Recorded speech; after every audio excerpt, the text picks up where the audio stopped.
Magandang araw po sa inyo. Narito na po ang ika-31 yugto ng ating kwento, ang nakaraan. Isang tawag ang natanggap ni Jared mula sa mayordoma ng kanyang lola. Sinabi nito sa kanya na nalaman na ng lola ni Jared ang tungkol sa mga pictures na may kaugnayan kay Jaisel at Ryan. Agad na dumilim ang mukha ni Jared habang nakikinig ito sa sinasabi ng mayordoma sa kabilang linya. Nang matapos na ang tawag na yon, ay agad na ibinaba ni Jared ang telepono nito. "Mr. Leviste, may problema ba?" Agad na tanong ni Jaisel kay Jared.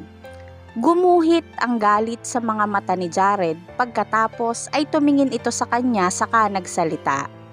Nalaman na ni Granny ang tungkol sa mga pictures. "Ano?" Gulat na tanong ni Jaisel. Sobra ang pagkabigla at galit na nararamdaman niya ng mga sandaling iyon. Ano raw ang sabi ni Madam Dolly?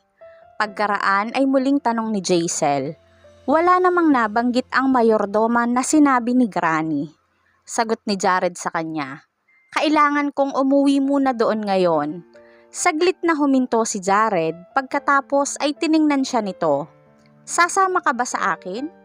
Tanong ni Jared sa kanya. Definitely, mabilis namang sagot ni Jaisel. Ang pakiramdam ni Jaisel ay siya ang responsable sa lahat ng iyon. Kaya naman agad siyang sumang-ayon na sumama kay Jared pauwi sa bahay ng lola nito nang walang pag-aalinlangan. Kailangan kong magpaliwanag sa kanya mamaya. Kailangan niyang subukang gawin ang lahat para makumbinsi ang lola ni Jared. Muli siyang tiningnan ni Jared. Huwag kang masyadong mag-alala.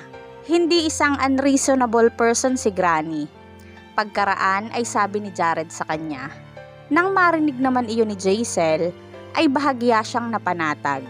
Mabuti na lamang at sensible person si Madam Dolly. At hihintayin sila nitong makauwi para makapagbigay sila ng paliwanag dito. Pero bago po tayo magpatuloy, paki-like po ng ating video, paki-click din po ng subscribe button, gayon din ang notification bell icon para laging updated sa mga susunod na uploads ng ating kwento. Sabay-sabay po nating pakinggan ang ika-31 yugto ng ating kwento, Unexpectedly Yours. Ang mansyon ng lola ni Jared ay nakatayo sa pinakamarangyang syudad sa lugar nila. Inukupan ng mansyon ang malawak na parte ng lupaing kinatatayuan nito. Ang European-styled mansion na iyon ay talaga namang kahanga-hanga.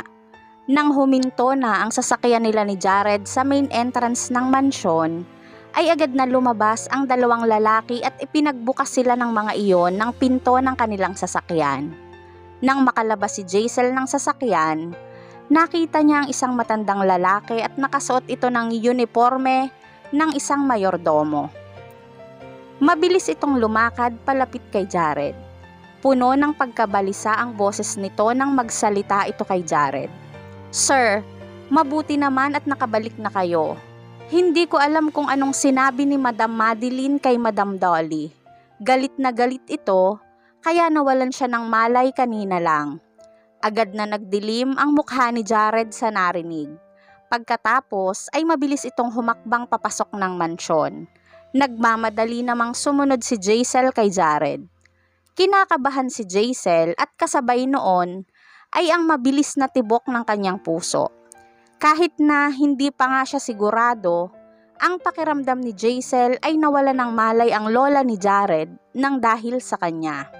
Samantala, sa loob naman ng kwarto ng lola ni Jared, bukod sa doktor, ay naroon din ang ilang miyembro ng pamilya Leviste. Nang pumasok si Jared doon, ang mga taong naroon sa palibot ng kama ni Madam Dolly ay kaagad na nagbigay daan para kay Jared. Tiningnan ni Jared ang kanyang lola na noon ay nakahiga sa kama nito saka siya nagtanong sa doktor, "Kumusta na siya ngayon?" Your granny had an unstable emotion kanina. At iyon ang naging dahilan ng biglang pagtaas ng blood pressure nito. Pero wag kang masyadong mag-alala. She's stable now. Sagot naman ng doktor sa kanya. Gayunpaman, hindi pa rin tayo maaaring umasa na magtuloy-tuloy ang mabuti niyang kondisyon. Mas makabubuti kung maiiwasan natin na hindi sumama ang loob niya. A sudden change of her emotions will greatly affect her condition. Dagdag pang sabi ng doktor kay Jared. Lalo namang nagdilim ang mukha ni Jared. Tumingin siya sa mga taong naroon at isang matalim na tingin ang ibinigay niya sa kanyang tiyahing si Madeline. Ang mga salitang binitawan ni Jared sa tiyahin niyang iyon ay talaga namang kinatakutan nito. Tiya, sino ang nagbigay sa inyo ng karapatan na magsabi ng mga walang kwentang balita sa harap ni Granny? Kahit na nga ang tiya niyang ito ay mataas at may kapangyarihan, nakaramdam din ito ng takot kay Jared ng mga sandaling iyon. Napaatras ito sa takot at hindi nito inaasahang makita si Jaisel doon. Mabuti na lang at sumama si Jaisel doon. Bulong ng isip nito. Dahil doon, ay muling nagliwanag ang mga mata nito at nanumbalik ang kumpiyansa nito. Jared, paano mo naman nasabi ang lahat ng iyan? Sa totoo lang, wala naman akong masyadong sinabi. Ang mga larawan ni Jaisel na kasama si Ryan ay ipinadala dito sa mansyon ng hindi kilalang tao. At si Mama ang nakakita ng mga iyon. Ang nais palabasin ng tiyahin ni Jared ay nalaman ng lola nito ang tungkol doon, kaya tumaas ang presyon nito at si Jaisel ang dapat nasisihin sa nangyari. Ang iba namang tao doon ay noon lamang napansin ang presensya ni Jaisel. Puno ng galit at pagkasuklam ang mga mata ng mga ito. Ang isang tiyuhin ni Jared na naroon ay malakas na pinagsalitaan si Jaisel. Ang lakas ng loob mong magpunta pa dito. Ilang araw pa lang ang nakakalipas pagkatapos ng engagement nyo ay ginawa mo na kaming katawa-tawa. Napakalaking kahihiyan ang dinala mo sa pamilya. Ang kinatatakutan ni Jaisel ay dumating na. Kahit na nga inosente siya, ay hindi pa rin niya maiwasang matakot. Biglang namutla ang mukha niya at agad niyang sinubukang magpaliwanag. This is just a misunderstanding. Walang kahit na anong namamagitan sa amin ni Ryan. Please trust me. Ano? At itinatanggi mo pa iyon? O baka naman, saka ka mahihiya at aamin kapag nahuli ka na sa akto. Pagkasabi noon ay itinuro nito ang pinto, saka ito muling nagsalita. Hindi namin tinatanggap sa pamilya ang isang babaeng katulad mo. Umalis ka na dito ngayon din. Malakas na sigaw nito kay Jaisel. Natigilan si Jaisel sa kanyang pagkakatayo. Kahit na nag-aalala siya sa kalagayan ng lola ni Jared, alam niyang hindi na siya dapat pang manatili doon. Aalis na sana siya nang biglang tumayo sa harap niya si Jared. Para itong isang malaking agila na pinoprotektahan siya. Maotoridad itong nagsalita. Sa pamilyang ito, walang sino man ang may karapatang magpaalis sa kanya. Iba't ibang ekspresyon at reaksyon ang makikita sa mukha ng mga naroon. Galit na galit naman ang naging ekspresyon ng mukha ng tiyuhin ni Jared. Ang naging pahayag na iyon ni Jared ay nagpapakita ng kawalang respeto sa kanya bilang tiyuhin nito. Pero bagamat mas nakatatanda ito kay Jared, ang kasalukuyang estado naman nito sa pamilya ay hindi kasing taas ng kay Jared. Lalong dumilim ang mukha nito at mariin itong nagsalita. Jared, niloloko ka na nga niya, gusto mo pa rin siyang ipagtanggol? Naniniwala ako sa kanya. Diretsyong sagot ni Jared dito sa mababang tono. Ang sinabing iyon ni Jared ay simpleng mga salita lamang, pero nagpapahayag iyon ng matinding suporta kay Jaisel. Napatingin naman noon si Jaisel kay Jared na nasa tabi niya. Sa wakas ay nakakita siya ng taong sumusuporta sa kanya. Kahit na nga marami sa mga taong naroon ang nagagalit sa kanya, mas naging payapa at kalmado na ang pakiramdam niya. Napahiya naman ang tiyuhin ni Jared. Nang mga sandaling iyon, halos hindi na maipinta ang mukha nito sa sobrang galit na nararamdaman nito. Maya-maya ay narinig nila ang mahinang pag-ubo ng lola ni Jared at agad iyong nakaagaw ng atensyon nilang lahat. Mama, Mabuti naman at nagising na kayo. Nagmamadaling lumapit si Madeline sa kama ng matanda na animoy sobra itong nag-aalala. Kapag nakita niya si Jaisel mamaya, sigurado akong magagalit siya at palalayasin niya si Jaisel. At ang ibig sabihin noon, ang pagpapakasal ng mga ito ay hindi na matutuloy. Isip ni Madeline. At isa pa, maaaring kagalitan din ng matanda si Jared at kapag nangyari iyon, magkakaroon ng pagkakataon ang anak niyang mapansin ng matanda. Samantala, lumakad din si Jared palapit sa gilid ng kama ng lola niya at saka ito dahan-dahang naupo doon. Granny, kumusta na ang pakiramdam mo? Nanatili naman si Jaisel na nakatayo doon at iniisip niya kung dapat na ba siyang umalis doon. After all, siya ang dahilan kung bakit tumaas ang presyo nito. Kaya baka hindi din siya nito gustong makita. Dahan-dahan itong nagmulat ng mata at saka tumingin kay Jared. Nasaan si Jaisel? Marahang tanong nito. Bago pa man makasagot si Jared, hinarangan ng tiyuhin nito si Jaisel. Malamang ay nasa bahay nila si Jaisel. Mama, huwag niyo nang alalahanin pa ang tungkol sa kanya. Pagkaraan ay sabi nito sa lola ni Jared.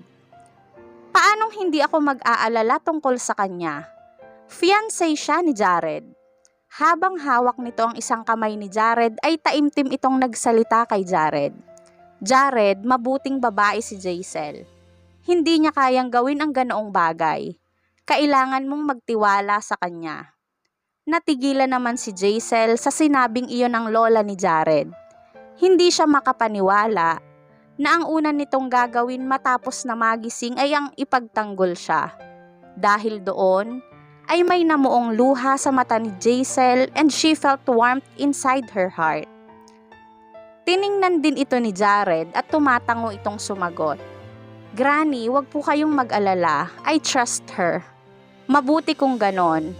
Agad namang sagot nito kay Jared. Nakahinga ito ng maluwag at agad na nginitian nito si Jared bilang pasasalamat. Pagkatapos noon ay seryoso itong muling nagsalita. Kailangan natin ngayong alamin at mahanap kung sino man ang nagpadala ng mga larawang yon. Ano bang problema nila? Kung gusto nilang saktan ang kahit na sino man sa ating pamilya, kailangan natin silang pagbayarin. Samantala, hindi naman nasiyahan si Tia Madeline sa nakikita niyang naging takbo ng sitwasyon. Pagkaraan ay nagsalita ito. Mama, hindi mo na kailangan pang ipagtanggol ang dignidad ni Jaisel. Kung hindi dahil sa mga larawang iyon, hindi ka magagalit ng ganyan at mawawala ng malay. Paanong nakukuha mo pang maniwala kay Jaisel? Sino namang may sabi sa'yo na ang mga larawang iyon ang naging dahilan kaya ako nawala ng malay? Seryosong tanong nito kay Madeline. Alam mo bang kagabi na ang finals ng design competition? Pero nag-give up si Jaisel. Marahil ay tinakot siya ng kung sino kaya niya give up ang pangarap niyang magwagi sa kompetisyon. Matapos nitong sabihin iyon, ay nagbuntong hininga ito. Mababa sa tono nito ang taos-pusong pag-aalala nito kay Jaisel. Siguradong napakalungkot ni Jaisel ngayon. Sobra akong nag-aalala sa kanya. Baka hindi niya makayang lampasan ang naging pagsubok na ito sa kanya. Dagdag na sabi pa ng matanda. Surprisingly, dahil pala sa sobrang pag-aalala nito sa nangyari kay Jaisel, kaya tumaas ang presyo nito. At noon lang din nalinawan ang mga taong naroon. Lahat sila ay nagkamali sa paghusga kay Jaisel. Kaya naman sobrang nahihiya sila kay Jaisel ng mga sandaling iyon. Granny, huwag ka nang mag-alala. Okay si Jaisel. Pagkaraan ay mahinahong sabi ni Jared sa matanda. At sa kanya sinenyasan si Jaisel. Halika. Nagmamadali namang lumapit si Jaisel sa tabi ni Jared. Tiningnan niya ang matanda at madamdamin siyang nagsalita. Granny, maraming salamat po sa pagtitiwala niyo sa akin. Nasorpresa naman ang matanda nang makita nito si Jaisel. Habang nakatingin ang matanda sa kanilang dalawa ni Jaisel, na magkatabi, na-realize nito na marahil ay si Jared ang nagsama kay Jaisel papunta doon. Pagkatapos ay hinagip ng matanda ang kamay ni Jaisel at sinabihan siya na maupo sa tabi ng kama nito. Puno na ito ng wrinkles pero naroon pa rin ang mapagmahal ng ngiti sa mukha nito. Jaisel, fiancé ka ni Jared. Of course, I will believe you. Ang gusto ko lang sana ay manatili kayong magkasama at maging mabuti sa bawat isa. At umaasa akong mabigyan nyo na ako ng apo agad. Apo? Ulit na tanong ng isip ni Jaisel.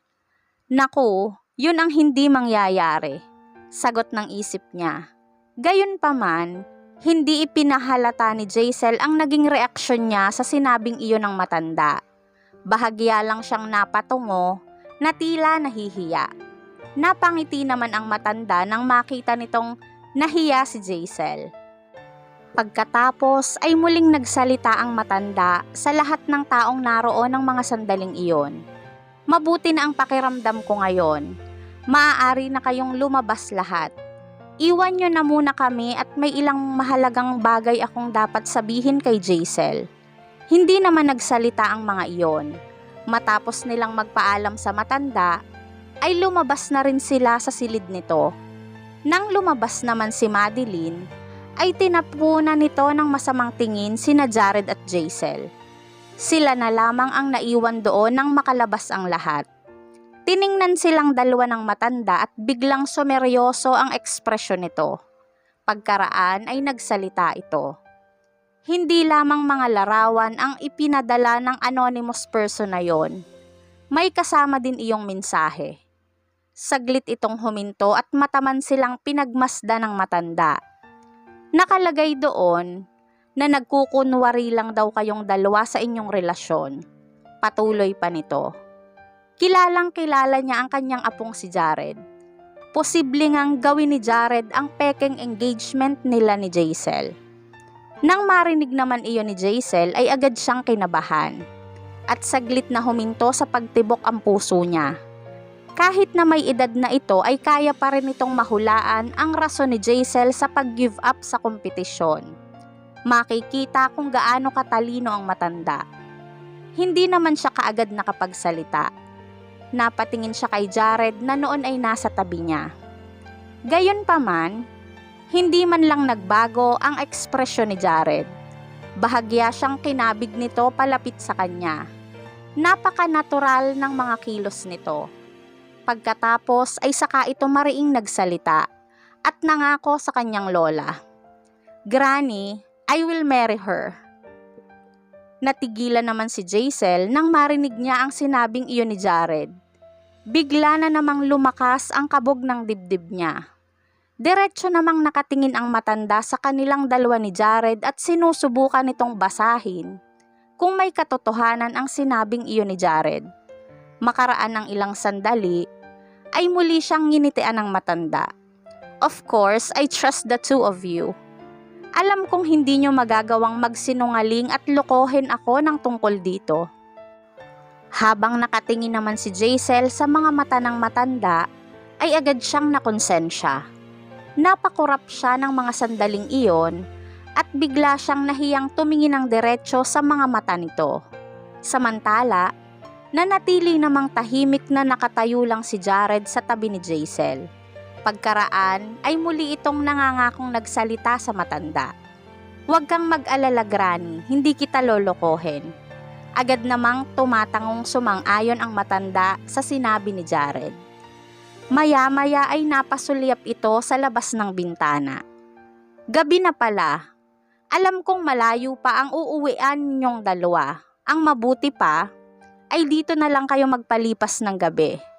Hindi naman kaagad nakapagsalita si Jaisel. Wala sa plano niya ang manatili sa mansyon ng lola ni Jared ng gabing iyon. Pagkaraan ay agad siyang tumanggi sa alok ng matanda. Granny, mukhang hindi po iyon magandang ideya.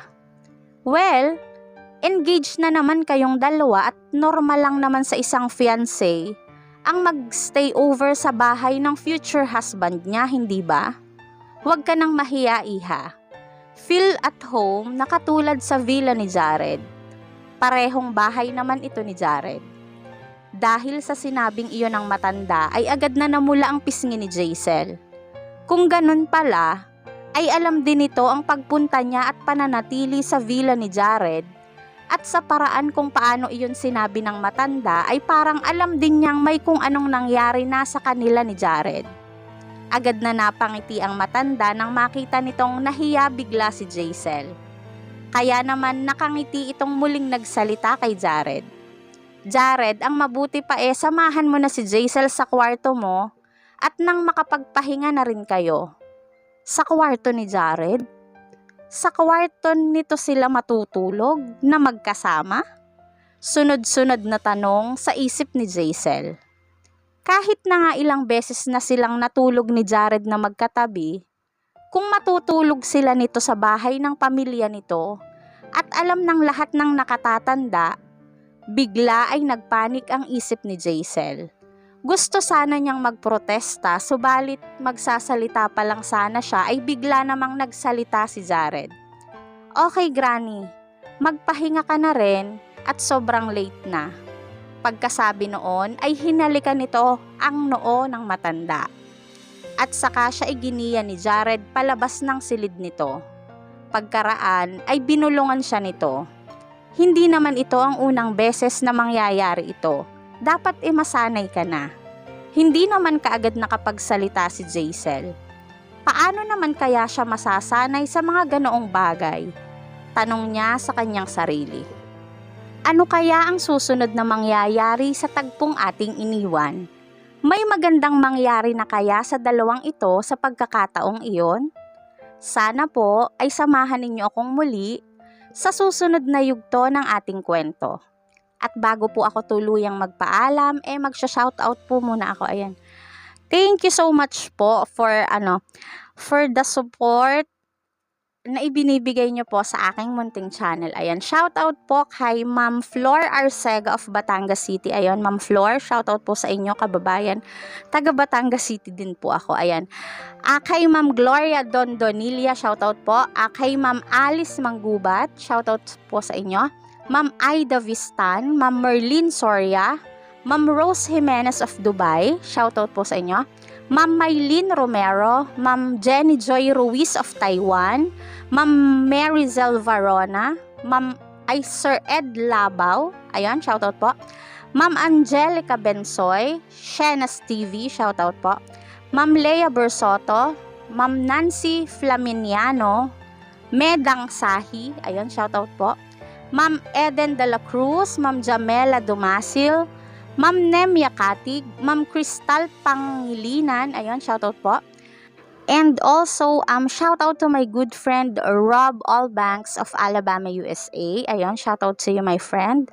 Ma'am Gloria Abejero, Ma'am Menita Dewata of Kuwait. Ayan, shoutout po sa inyo dyan sa Kuwait. Ma'am Maricar Yasay, Ma'am Elsa Dishman of Kentucky, USA. Ayan, shoutout po sa inyo, Ma'am Elsa, and to your family. Miss Sapphire, ayan, shoutout sa'yo.